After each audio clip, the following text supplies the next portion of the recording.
Nagwawala po si Bato. Galit na galit sa Interpol. Palit ng paliit yung mundo, mga kababayan, ng mga kasama ni Digong sa war on drugs. Go ahead, make my day, Mr. Trillanes! Diyan mo! Sige ka lang, ngak-ngak dyan ang ICC. Sige! Go ahead! Sumama ka pa, mag-serve ng warrant. Sumama ka, ikaw mismo magpusa sa akin. Bullshit! Interpol! Ako! Naging chief PNP ako! Alam ko ano ang papel ng Interpol sa mundo! Commitment sa Interpol! Piliin mo ako. Saan gusto kong pumunta? Impyerno.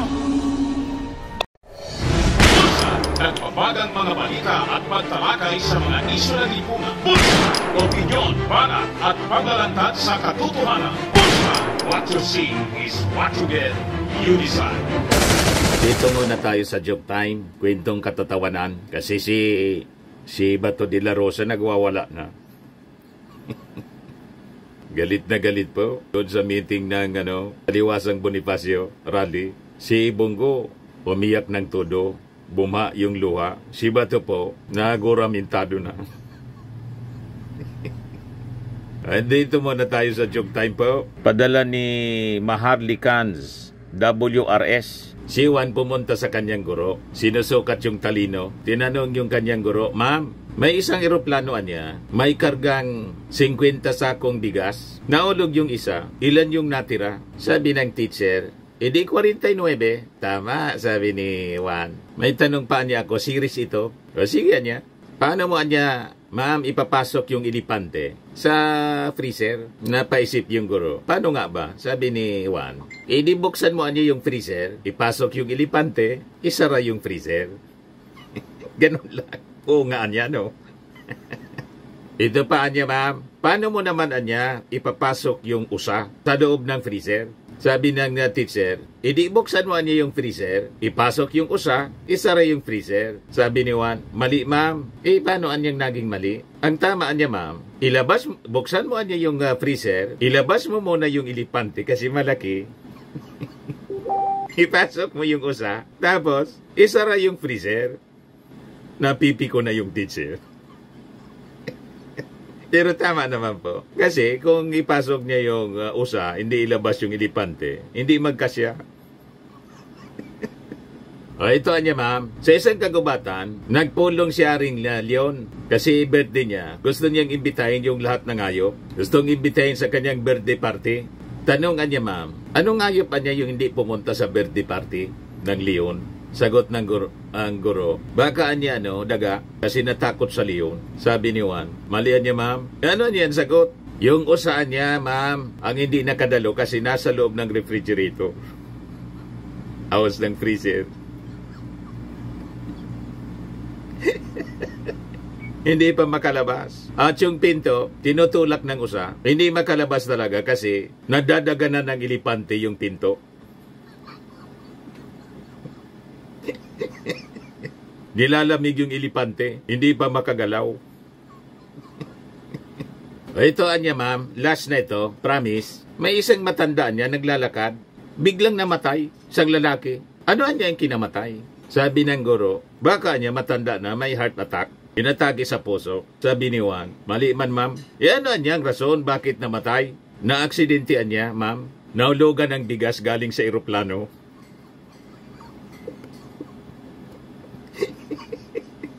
Diba? May aeroplano pa. Yung una, may kargang 50 sakong bigas. Hinulog yung isa. Nulugan pala yung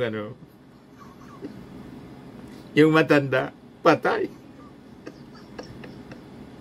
Maraming salamat dito sa nagpadala. Gcash na lang po. Matik, 200 pesos. Talo ni Juan yung teacher niya. Mas matalino yung estudyante. Ito na.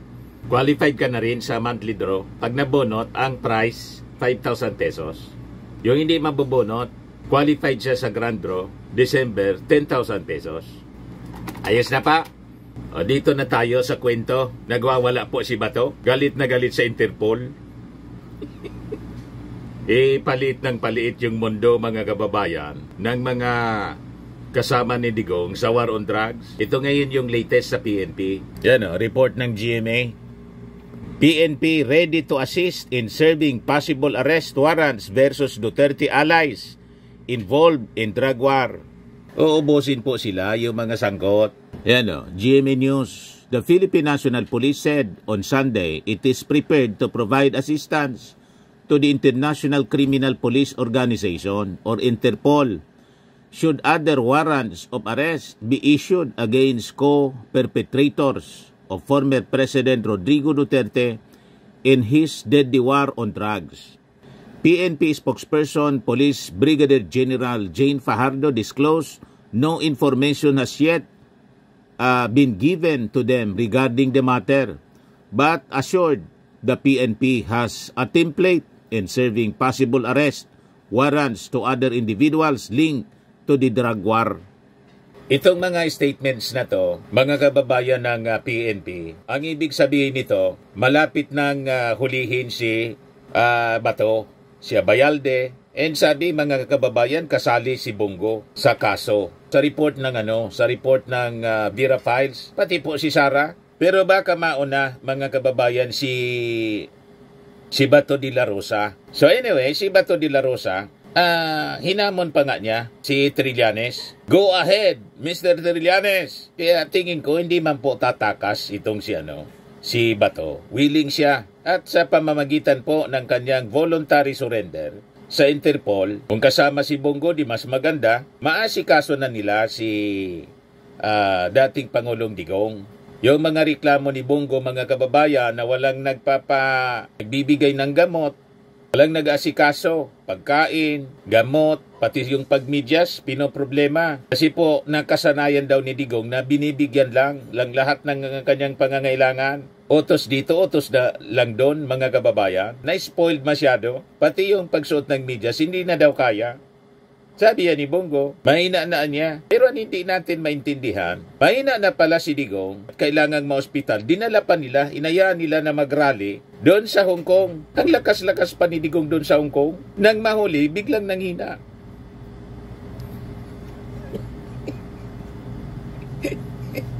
Kaya sabi ng nagdrama niya, nagpa-victim si Digong, sabi ng mga netizens po. But anyway, going back dito kay Bato. So we hope na si Bato, hindi siya tatakas. Magbo-voluntary surrender siya. Kasi iyon ang sinasabi niya. Go ahead, Mr. Trillanes. Ito, ipakita ko sa inyo. Ito, 10 months ago. Ito yung sinasabi ni Bato. Go ahead, make my day, Mr. Trillanes. Sabihan mo. Sige ka lang, ngak dyan ng ICC. Sige. Go ahead. Kahit sumama ka pa, mag-serve ng warrant. Sumama ka, ikaw mismo magpusa sa akin. President. Sumama ka pa, ikaw mismo magpusa sa akin. Sabi ni Bato. Pero ngayon mga kababayan, galit na galit si Bato, nagwawala. Doon sa meeting sa Liwasag Bonifacio, yung rally nila, si Bongo nag-iiyak. Si Bato, grabe po yung yung emosyon ni Bato. Ito, nag-aapoy si Bato. Yan o. Nag-aapoy na Bato at a pro-Duterte rally kahapon. Senator Bato de la Rosa lashed out at President Bongbong Marcos accusing him of prioritizing foreign interest over Filipinos by cooperating with Interpol in Duterte's arrest. Ako, naging Chief PNP, Philippine National Police Chief ako. Alam ko ang papel ng Interpol sa mundo. Commitment to Interpol. Balls. Sabi niya po, presidente ka ng Pilipinas, magpapapressure ka sa Interpol. Sabi po ni De La Rosa, questioning Marcos' stance. He also claimed that the government was more eager to go after Duterte than Interpol or ICC itself, asking sinong siniservisyohan niya. Sino ko daw natin yung sovereignty sa ICC? Sa foreign power, ang sinoko po ang sovereignty nung panahon ni panahon ng amo mong si Digong. Gusto na nga niyang maging province yung Pilipinas. O diba? Pero yung ating Pangulo, hindi po sinoko. May obligation tayo sa Interpol. Yun ang nakalimutan ninyo. Panoorin natin mga kababayan ang nagliliyab na bato. Yan o. Madali lang. Interpol! Bullshit! Interpol! Ako! Naging chief PNP ako! Alam ko ano ang papel ng Interpol sa mundo! Commitment sa Interpol! Bullshit! Interpol! Presidente ka! Presidente ka ng Pilipinas!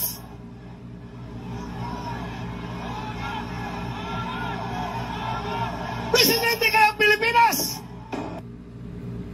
Yan gustong mangyari ni Bato, yung presidente ng Pilipinas dapat hindi mag-cooperate sa Interpol. I-defend dapat si Digong. At sila lahat dapat i-defend kasi sila mga Filipino. So humihiling sila ng pabor. They're expecting favors from President Bongbong. Pero sabi nga po ni Katunying tapos ni Anthony Taverna, Jerry Baha, paano manan niya? Araw-araw, tinatawag mong banag-banag, ngiwi. Ano yan, consolation? Para bigyan kayo ng pabor. Malinaw mga kababayan yung sinabi ni Katunying tapos ni Jerry Baha. Hindi naman talagang pigilin ng Pangulo yan eh. Yung arrest warrant na yan, isi man yan o Interpol. Kaya lang, meron ka ba naman kang konsolasyon na pigilin natin yung arrest warrant, walang lubay ang mga Duterte, pakatitira sa'yo. Ba't ka naman gagawa ng mabuti sa isang taong araw-araw ay tinatawag kang bangag, adik, diktador. Tapos pagpaplanuhan ka pa ipapatay. Papaplanuhan ipapatay. Kasa pa kayo. Mo ba yan? Parang tama, iba rin talaga pag may kausap kayo ibang tao. Yan din naman yung binabanggit natin nung nakaraan na parang nag-extend ka ng reconciliation and iniaabot mo, pero inaabot mo yung kamay, tinataga yung kamay na sinasabing bangag ka. Ba't mo kami aabotin? Bangag ka. Adik ka. Adik ka. Lahat. Paano nga naman mangyayari? Kumbaga, umaasa ka sa kapwa mo na mabuti ang gagawin sa'yo, pero ginagawan mo naman siya ng masama araw-araw. Yun ang sinasabi natin. Naintindihan mo na ba to? Masyado kayong abusado. Spoiled. Gumawa kayo ng masama, ayaw ninyong managot. At yung ating Pangulo, walang tigil ninyong sinisiraan, araw-araw tinatawag na bangag sa mga rallies ninyo, diktador. Tapos, umaasa kayo na tutulungan kayo, pipigilin yung Interpol, sinagad ninyo yung pasensya ng ating Pangulong Bongbong Marcos. Wala kayong makumbinsi na support dito sa mga mass movements ninyo. Kaya kayo-kayo na lang ang nag-iingay. Tapos si Sara Duterte, hindi daw sila yung problema. Hindi niya problema yung mga Duterte. Ang problema niya, yung presyo ng mga bilihin, lalo na yung bigas. Hindi sila magka-move on mga kababayan sa 20 pesos na promise daw ng ating Pangulo. Isidi ko nga po, 7 pesos ang prinamis niya. Nung kanyang administrasyon, tanong natupad, di ba hindi? Yan o, rice, 7 pesos per kilo. Panoorin natin yung promise ni Digong. We are also working on long-term solutions on top of this agenda to lower the price of rice. We need to switch from the current quota system in importing rice to a tariff system where rice can be imported more freely. This will give us additional resources for our farmers, reduce the price of rice by up to 7 pesos per kilo and lower inflation significantly. Ano nangyari? Pagkatapos ituturo ni Sara, yung ating Pangulong Bongbong Marcos na nag-promise ng 20 pesos, mas malala si Digo, yung tatay mo, 7 pesos. So yung inyong mga promises na hindi na natupad, wala kayong sinasabi. Yung ating Pangulong Bongbong Marcos, at least may 29 pesos na, malapit na galit kayo, ginagamit ninyo sa propaganda. Na hindi problema ang mga Duterte, kundi yung bigas, yung inflation. Huwag kami, Sara. Ngayon nagagalit kayo. Dinala si Digong, dinaresto ng Interpol, dinara doon sa sa dahig. Mabuti nga sa dahig. At least doon sa dahig, mga kababayan, may pagkakataon siya na i-defend yung kanyang sarili. Kung hindi siya nagkasala, acquitted siya. Pag nagkasala siya, kailangang panagutan niya ang victims ng EJK na close to 30,000 po. Patay na yon, siya buhay na buhay. Nagagalit kayong nandun sa dahig, malamig doon. Mas gusto nga ni Digong na pumunta sa impyerno. Di ba? Sinabi niya yon sa mga speeches niya. Gusto ninyong marinig? Bueno, pakinggan ninyo. Piliin mo ako. Saan gusto kong pumunta? Impyerno.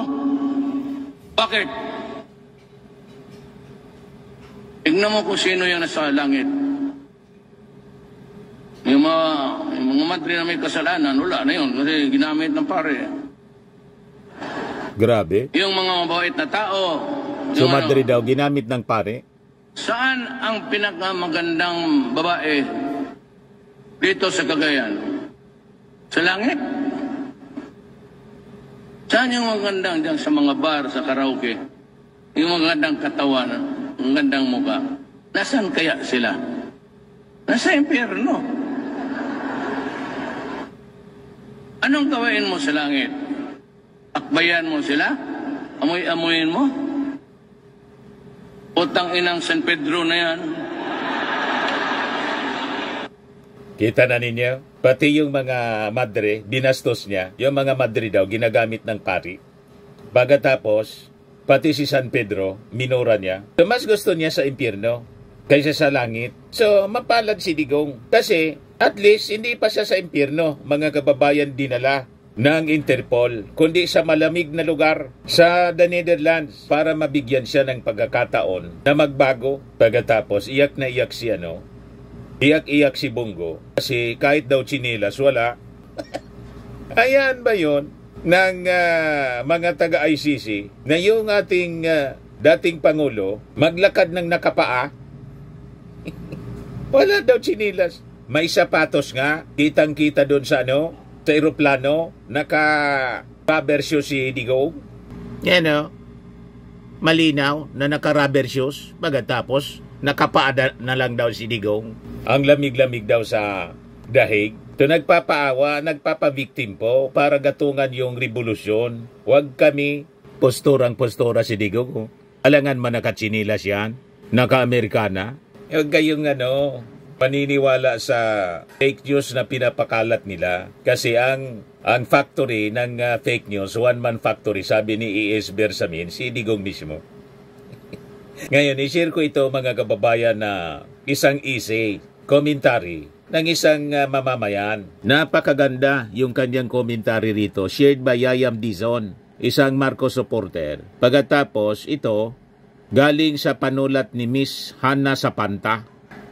Dumating na ang araw ng pananagutan ni Duterte. Duterte's Day of Reckoning has arrived.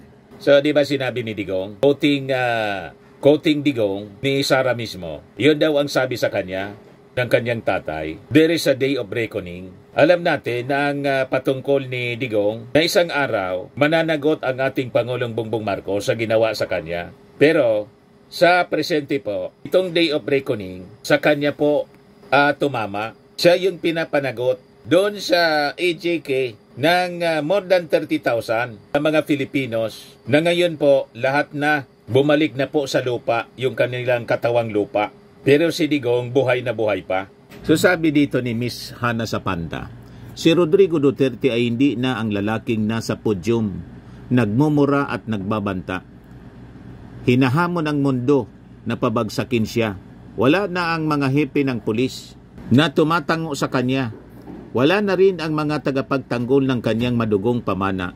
Ngayon, mag-isa na siya at pinapanood siya ng mundo habang dinadala sa lugar na minsan niyang kinutya ang International Criminal Court sa Dahig. Nasabi ni Digong, pagsisipain ko kanya yan. Matagal niyang pinagtawanan ang pananagutan. Tinawag niyang walang silbi ang ICC. Pinalabas ang Pilipinas sa saklaw nito at nilait ang ideya na may makakagalaw sa kanya. Sinabi niyang mas gugustuhin niyang mamatay kaysa litisin ng mga banyaga, pero hindi mo pwedeng utusan ang kasaysayan. At darating ang hustisya, gaano man ito katagal. Ang kanyang giyera kontra droga ay hindi lang tungkol sa droga.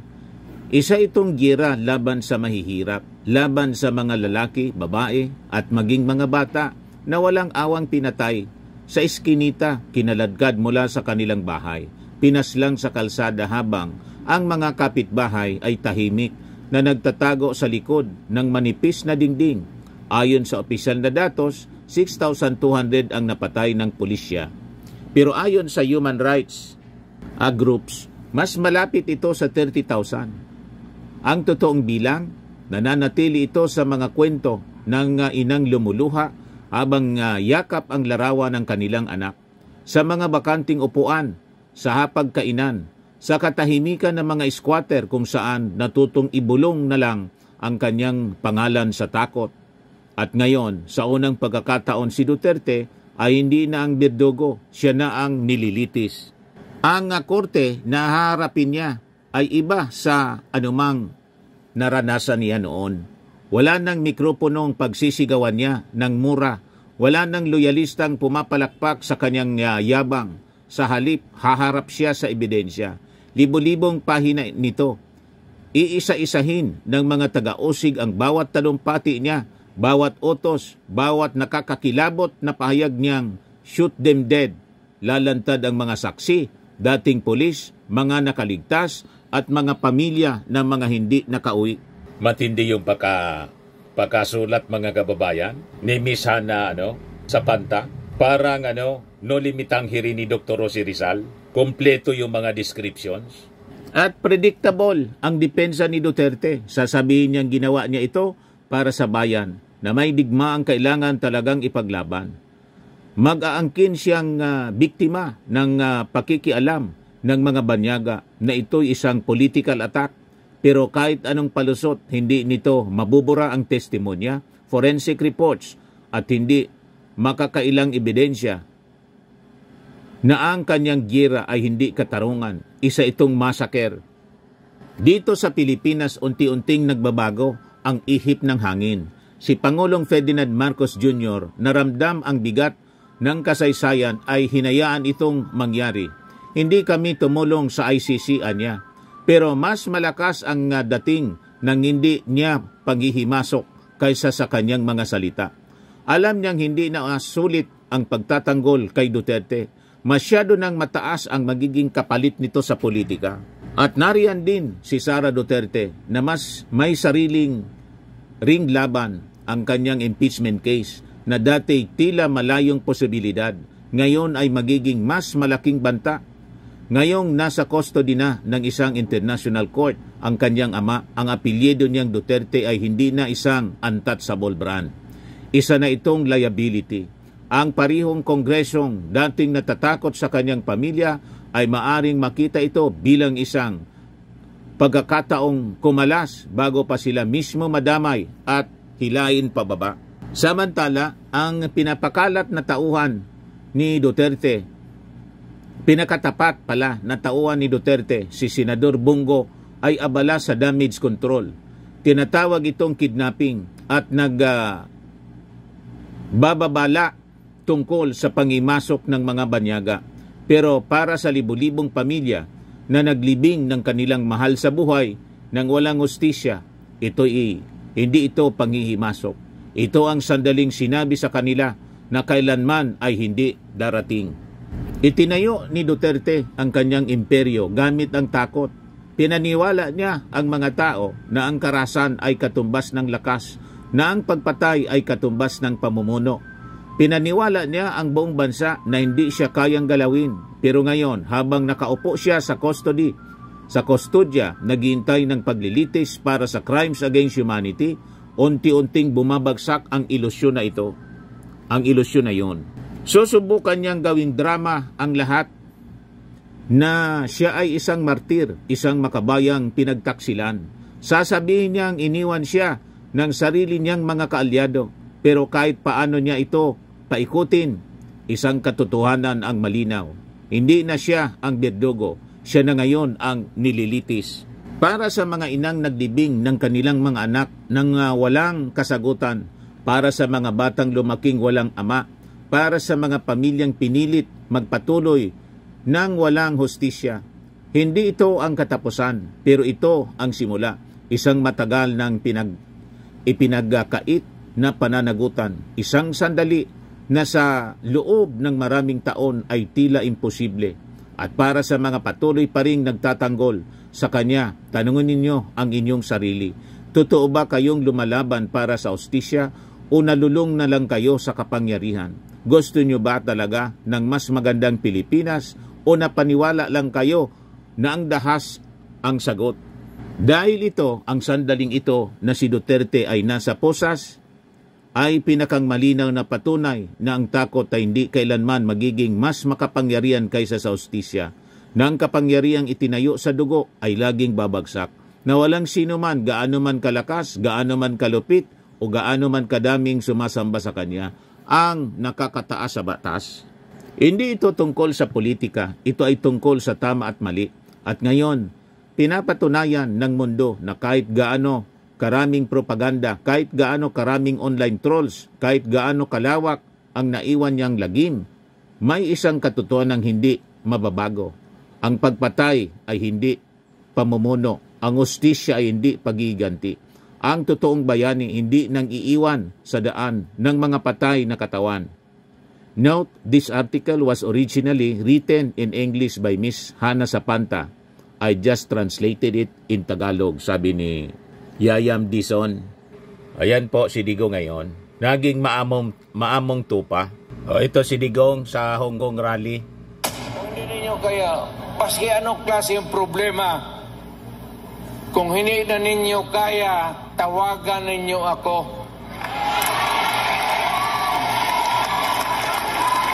Kung may problema ka sa asawa ninyo na naiwan, putulin natin yung utin ng butang. Baka ang balita ko, may warrant daw ako pag... Hindi, totoo. Yung sa ICC or something. Matagal na akong hinahabol ng mga putang ina.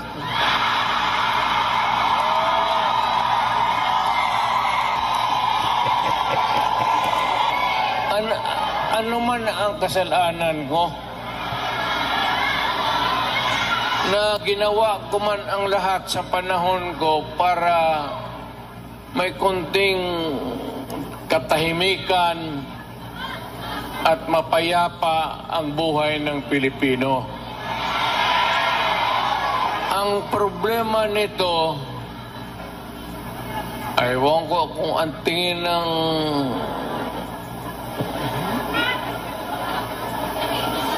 ako'y raw yung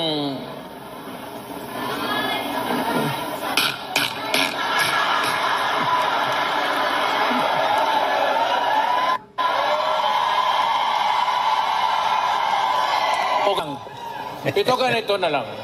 Napakalakas pa ni Digong dito. Assuming na totoo talaga yung naririnig ninyo. Bakit ko ginawa yan? Para sa sarili ko? Para sa pamilya ko? Para sa inyo at ang inyong mga anak sa ating bayan. Total, kung ganito man talaga ang swerte ko sa buhay, okay lang, tatanggapin ko yan. Wala tayong magawa hulihin tayo kung ikulong tayo.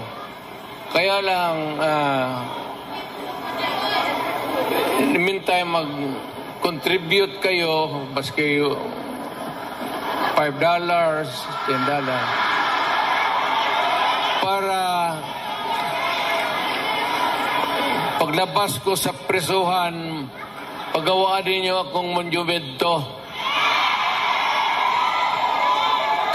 katabi ni Rizal.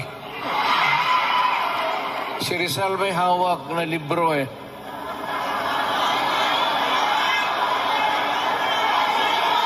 Akin Kaya malabo mga kababayan na paniwalaan na si Digong po biglang nagkasakit, biglang umina. Malakas pa sa kalabaw nung nandun siya sa Hong Kong. Nagmahuli po, nangina. Ano ba? Sabi ni Bongo. O yan na siya ngayon, mga kababayan. Noon, ito siya. Question. If one of these days the ICC will come, will you voluntarily submit yourself? Sipain ko po sila, mon. But you said a while ago that if somebody will sponsor your fare to the ICC, you will voluntarily submit yourself to their investigation and jurisdiction. Yes. Pero kung sila magpunta dito, sipain ko. But will you confirm that you are willing to submit voluntarily yourself to ICC? Punta ko doon, sipain ko rin sila.